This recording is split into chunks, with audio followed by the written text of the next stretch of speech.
the crown jewel of Formula One racing, glamorous, illustrious, where perfection is required, boldness rewarded, and errors are punished. I'm talking, of course, about the Monaco Grand Prix. As if the stakes couldn't be higher for drivers seeking a victory and to etch their names in with the greats who have attained glory at Monaco. Imagine being told that precious cargo is being added to your car. Outside of your own life, of course. In fact, a diamond is being added. And not just any diamond, these are quite flashy indeed, matching the allure of this high-profile race. The estimates of the worth of this stone comes in at about 300,000 US dollars, or 230,000 pounds, 270,000 euros, you get the point.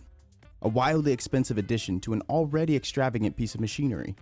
Now, go ahead and double that. That's right. There's not one, but two of these highly valuable diamonds on board with you. As if that wasn't enough, the diamonds weren't tucked away in some hidden, secret compartment for Flavio Briatore to return to later for some sneaky extradition like Danny Ocean. No.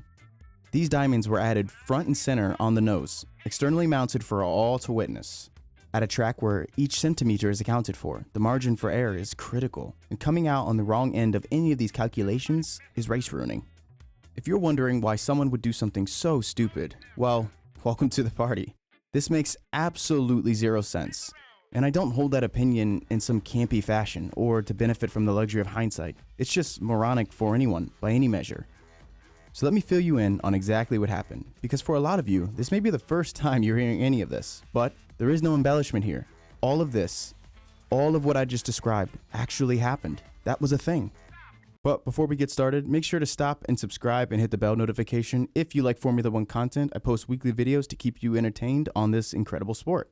And if you're a friend of the channel, you're already subscribed, make sure to like and share if I earned it, and if not, that's okay with me too. But let's get back to the story. The lights go out and you go down the world famous straightaway where so many battles have kicked off. You think about Casino Square, twisting, turning, clipping the apexes, staying close to the walls. You watch closely with your eyes glued to the screen, hoping a driver is brave enough to hug the left side of the circuit for positional strength headed into Mirabeau, winding a bit further downhill into the tightest, slowest turn on the Formula One calendar, the Turn 6 hairpin at the Monaco Grand Prix. It's quite difficult to think about the Monaco Grand Prix and not conjure up images of this world-famous turn, so it only makes sense it's also the focus of today's video, or at least the location of the events that took place here a decade and a half ago. Now that we've got the where, let's talk about the when. And we're talking about the year 2004. And while motorsport may occupy all of my day and my entire life, a lot more happened in 2004 than just the Monaco Grand Prix. There was a devastating tsunami out of the Indian Ocean. Social media as we know it was revolutionized as the Facebook was founded. And of course, who could forget, the sequel was being released to the smashingly successful Ocean franchise. But let's say you've never seen the movie. Well, Ocean's 11, released 3 years earlier, grossing nearly $450 million globally. The expedited version of this movie is it's an American heist film directed by Steven Soderbergh. It's essentially a movie about a group of friends who all come together with unique talents and they try to steal $150 million from a Las Vegas casino in the most clever, at least they think it's clever, way possible. Apologies, Warner Brothers, for that intro. Now, the plot line of the movie itself doesn't really matter. That's not what we're here for. But it is important to note because this is a promotional effort all revolved around the sequel to this movie, which is about a heist. Not necessarily about a diamond heist, but the sequel, which is why they're putting diamonds in the front nose of their car, is all about stealing the Fabergé egg. And this is to take place all in broad daylight in the most clever way, at least they call it clever, way possible. Just remember that. We'll come back to it. We've got the where, we've got the when. Now let's talk about the who. We're going to be focusing on the Jaguar team as they are at the center of this, let's call it a weird story. In a promotional stunt, the Jaguar team agreed to mount the diamonds to help market the aforementioned Ocean 12 movie to be released 6 months later that same year. Teams partnering with the movie industry, it isn't that crazy by itself. Who could forget the 007 inspired livery Red Bull ran at the 1007th Formula One event in their home race at this year's British Grand Prix. But the Jaguar team was uniquely motivated by the promo efforts as they were a dying team who lacked any notable results. Piloted by the likes of Mark Webber and Christian Klein, the Jaguar R5 saw 12 retirements between them with no wins, no podiums, and just 10 points. Between them, their efforts were good enough for a third consecutive 7th place finish in the Constructors' Championship. The Ford Motor Company, who at the time was the parent owner, bought the team from Jackie Stewart half a decade ago but failed to see any significant return on their investment. There were many reasons at the center of why there was underperformance for the Jaguar team, but What's for sure is one of the factors that led to this was a lack of Jaguar engineering presence, as a choice was made to utilize the Cosworth engines. But the Jaguar team wouldn't even live to see the movie release that they were just promoting. Not surprisingly, they ended up selling the outfit in November 2004. They sold it to an energy drink called Red Bull, which turned into some weird team called Red Bull Racing. Now, I know I just told you the end of the story, that the team fails, but it's important to know as we go through the story. They were struggling to get results. They were doing whatever they could to get any sort of bonus, any sort of kooky promotion, whatever led to more dollars into their pockets so they could keep open the team and keep racing. They needed that cash, and that's important. Now back to those diamonds. They weren't just added for the race only. That would be way too simple. The drivers had the jewels mounted to their nose the entire race weekend. By the time Sunday came around and the diamonds were firmly in place, a majority of the tough part was completed. But that's just free practice. That's just qualifying. There is no fighting happening. Now it's time for the race, and the odds skyrocket for any sort of collision and wheel-to-wheel combat.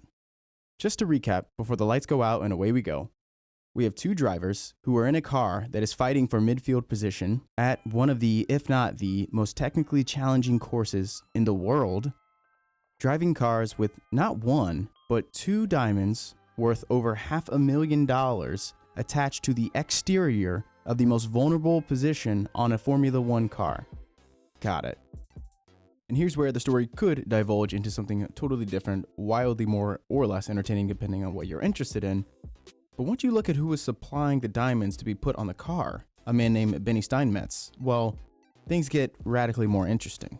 All the way up through 2019, even as a few months ago, he was actually alleged, and this is according to the BBC, and they reported that he and two other associates are to stand trial as they are alleged for bribing officials to win mining licenses, and this is all according to the prosecutors in Switzerland. The point, of course, is not to allege anything myself, it's just to report what's actually happening in real time. So over the past 16 years, not a lot has changed about the fact that there's been some persistent, habitual allegation that hangs over the head of Benny Steinmetz. Now this is the same person who is supplying the diamonds of which the rest of the events of this story actually take place.